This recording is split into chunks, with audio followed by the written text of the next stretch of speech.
What an ending we're having to this season. Hamilton is on fire, Verstappen is battling, and we are enjoying it all. Welcome to This Week in F1. First up, Lewis's Interlagos rocket back for Saudi GP. Now isn't that great news for the Red Cows? Apparently the Germans are planning on strapping the rocket that pulverized the opposition in Brazil to the back of Hamilton's Black Arrow once again. Hamilton is flying at the moment and seems to carry the momentum, despite Max putting in some, well, super performances. The head honchos at Stuttgart have decided that the track layout in Jeddah would suit the more powerful power unit, and it will seemingly return to the back of the Sir's car. Now, how does this work?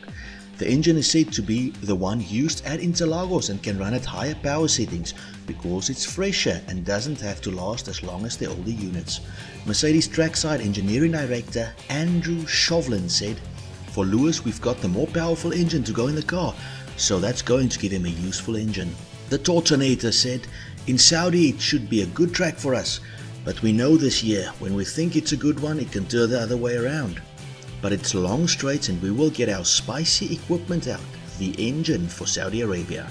Merc had decided not to run the more powerful power unit in Qatar and still won handsomely, which leaves me with two questions. One, how can Red Bull stop the Germans? And two, why don't they give this engine to the obviously struggling customer Mclaren team? Come on, man. Merc not faster anymore, claims Marko. Now, after saying all of that, the Markinator has called bull. After the Qatar GP, Mr. Marko, Red Bull's mouth, has said that the colourful cows have caught up to Merc's pace. "Our race pace was significantly better than our speed during qualifying," Marko told Auto, Motor and Sport. "We are closer to the top speeds. For the first time in weeks, we have no disadvantage." Maybe the silver-tongued Austrian may need to start reading Planet F1 or Formula One's website or Motorsport or whatever, some sort of online blog or something. Because as the previous story just said, Merc has admitted to not using the faster power unit in Qatar. But the man called Marko has laid down the gauntlet for his boys in Saudi, apparently based on the belief that they're now as quick as Merc, which they don't seem to be, saying that it's critical for Max to win. No pressure, eh? Strange thing to say, as it's expected that the layout in Jeddah may well have been done by Mr. Toto Wolff himself, so does it suit the Mercedes. Saudi Arabia is called a Mercedes job.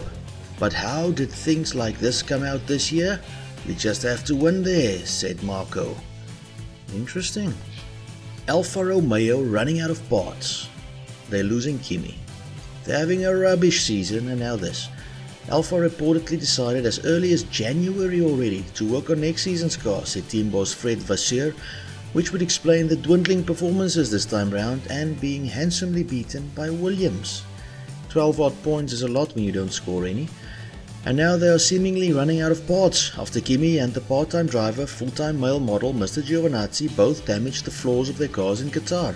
"You don't build any new parts so late in the season, it takes 20 days to produce a floor," said some smart guy at Alfa. Great. Brilliant. Maybe they should give Goldwagen a call. Those guys have always helped me when I needed a part. Fuel issue destroyed Ricciardo in Qatar. It ain't easy being a McLaren fan, man. Even worse if you're old enough to remember Senna, Prost, Mika, and a young Lewis Hamilton. Ricciardo's been a strange one for us. We love him. But we cannot understand what's going on with his race pace. Then he's up there, then he's nowhere. Qatar was no exception, as the Colgate spokesperson finished 12th. He scored nada, zero, nothing. Ricciardo explained the issue as follows. "We had a few things going on today. So already from lap 1 I had some fuel warnings on the dash, which you don't get on lap 1, so I ignored it, because I thought okay, it's just an error in the dash. But then quite early I was told that you need to seriously start saving fuel. I saved quite a lot, like already what I thought was too much. And I was told that's not enough. It's not enough to the point where we were probably going 2 seconds a lap slower, and with that tires get cold, brakes get cold, and you lose even more ultimately." Ending up a hugely disappointing triple header for the boys from Woking, which has seen McLaren overhauled by Ferrari in the race for 3rd. "Sorry lads, but it seems the little horsies have got this one. Horner calls it like it is. 1996 world champion Damon Hill has called the Spice Boy punchy. I've no idea what that means.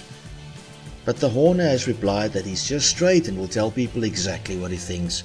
To us watching Rome burn and enjoying, rarely, Warner and Toto's battles off the track, it seems that the spicy one is letting his emotions run riot. Horner, however, claims otherwise, saying in an interview with Damon Hill, "I think we've been pretty good with our emotions. I haven't been pointing and swearing at cameras and all that kind of thing."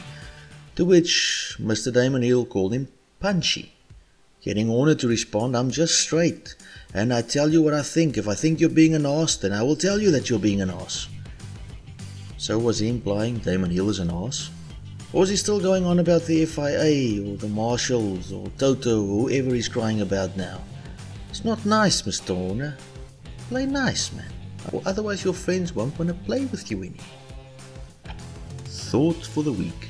"Oh, taste and see that the Lord is good. Blessed is the man who takes refuge in him." Psalm 34 verse 8. Now what does this mean? The first part of this scripture is a warm and loving invitation for you to draw close to God, to experience His love and the goodness He has in store for you. And the second part? Well, when we draw closer, when we depend on God and willingly look to Him to meet our needs and to guide us, give us direction and protection and so on, He calls us blessed. He gives us His blessings and His favor. Memes.